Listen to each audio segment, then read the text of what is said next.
नमस्कार, next IAS Hindi के HOD अंक में आपका स्वागत है। आइए आज की पहली न्यूज के ऊपर चर्चा करेंगे। इस न्यूज को द हिंदू ने कवर किया था अपने पेज नंबर 14 पर और ये IR सेक्शन की न्यूज है जो GS पेपर 2 के अंतर्गत शामिल होगी। न्यूज ये है कि global south hit by food fuel crisis due to conflict. प्रधानमंत्री नरेंद्र मोदी ने ग्लोबल कॉन्फ्लिक्ट यानी वैश्विक संघर्षों के कारण खाद्य, ईंधन और उर्वरक संकट से सबसे अधिक प्रभावित ग्लोबल साउथ की चिंताओं को प्राथमिकता देने के लिए G20 की आवश्यकता पर बल दिया। जैसा कि हम लोग जानते हैं कि G20 का 19वां शिखर सम्मेलन ब्राजील के रियो डी जेनेरियो में हो रहा है।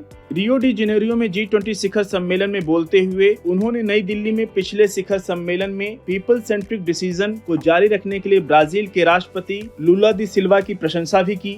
अब बात कर लेते हैं कि इस वर्ष के शिखर समिट की क्या थीम होगी। देखिए, इस बार की थीम है building a just world and a sustainable planet.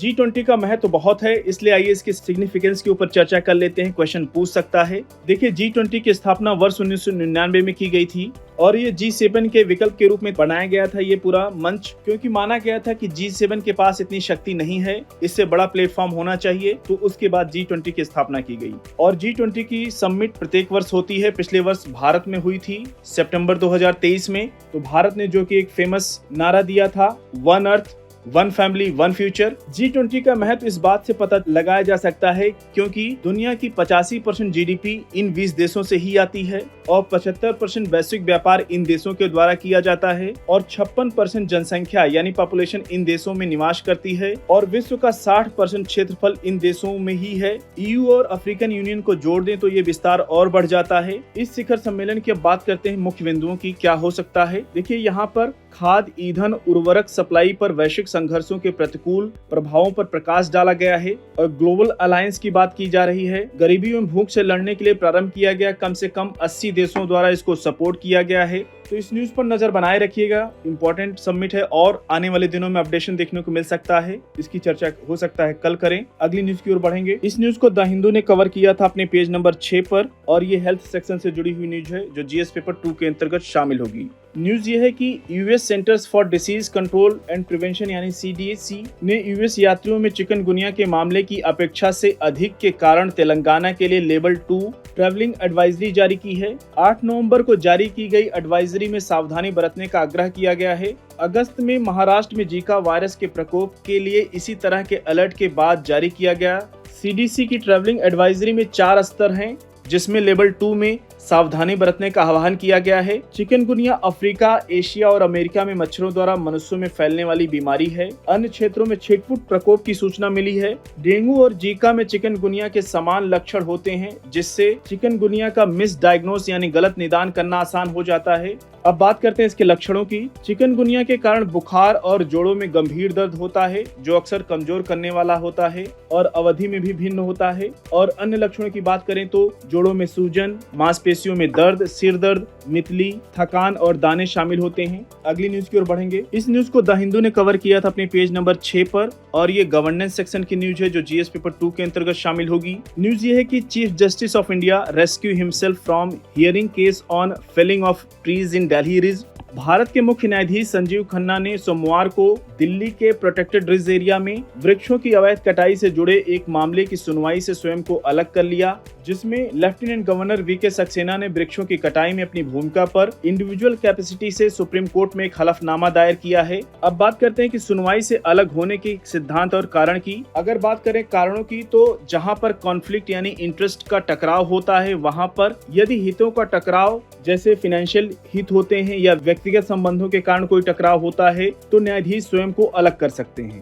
न्यायाधीश को ऐसी स्थितियों से बचना चाहिए जहां उनकी निष्पक्षता पर सवाल उठाया जा सकता है। पिछले निर्णय शामिल पक्षों के साथ संबंधों का होना उनका। अब बात करते हैं निमो जुडिक्स सुओ कॉज की।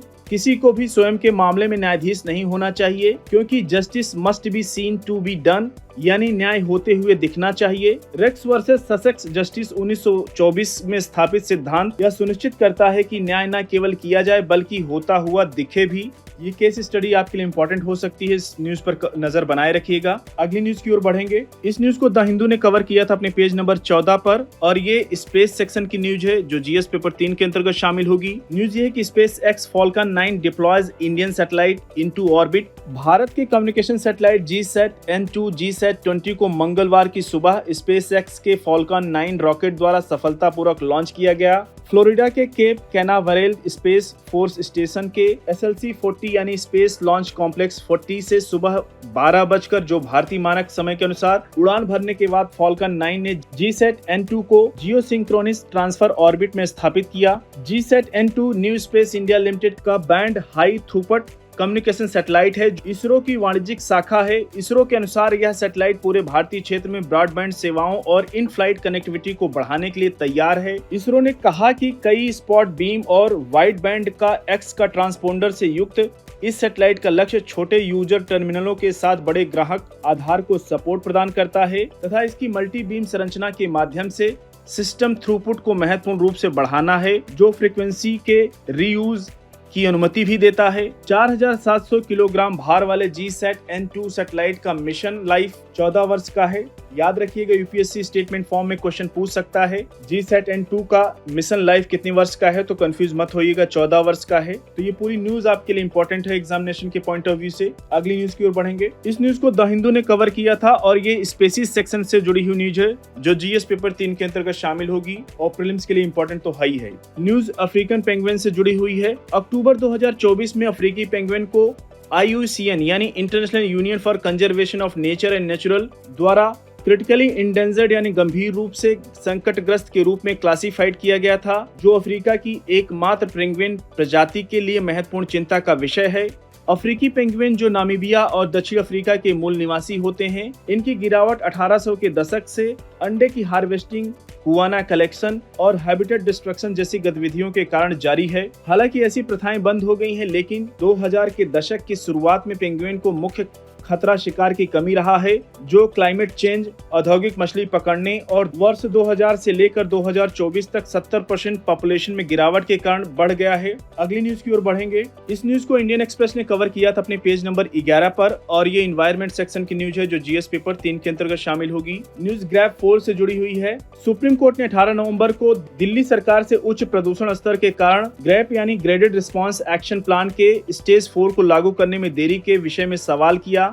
रविवार को AQI यानी एयर क्वालिटी इंडेक्स 441 पर पहुंचने के बावजूद स्टेज 4 को पहले से लागू किया जाना चाहिए था। अब बात करते हैं ग्रैप ओवरव्यू की। ग्रैप दिल्ली NCR में विभिन्न एयर क्वालिटी सीमाओं पर सक्रिय इमरजेंसी उपायों का एक समूह है, जहां स्टेज 1 में एयर क्वालिटी इंडेक्स 201 से लेकर 300 होती है, स्टेज 2 में एयर क्वालिटी इंडेक्स 301 से लेकर 400, स्टेज 3 में एयर क्वालिटी इंडेक्स 401 से लेकर 450 और स्टेज 4 में एयर क्वालिटी इंडेक्स जब 400 से अधिक हो जाती है। अब बात करते हैं करंट इम्प्लीमेंटेशन के ऊपर। दिल्ली के एयर क्वालिटी इंडेक्स ने सीवियर यानी गंभीर लिमिट को क्रॉस कर लिया है, जिसके लिए तत्काल कार्रवाई की आवश्यकता है। स्टेज 4 के अंतर्गत उपायों की अब चर्चा कर लेते हैं। दिल्ली में ट्रक यातायात पर प्रतिबंध लगाया जाता है आवश्यक सेवाओं को छोड़कर, और इसमें ban on construction and demolition activities for public project यानी सार्वजनिक परियोजनाओं के लिए निर्माण एवं विध्वंसकारी गतिविधियों पर प्रतिबंध लगाया जाता है, जो कि दिल्ली में अभी भी खुलेआम कंस्ट्रक्शन गतिविधियां जारी हैं। ये चिंता का विषय है। अगली न्यूज की ओर बढ़ेंगे।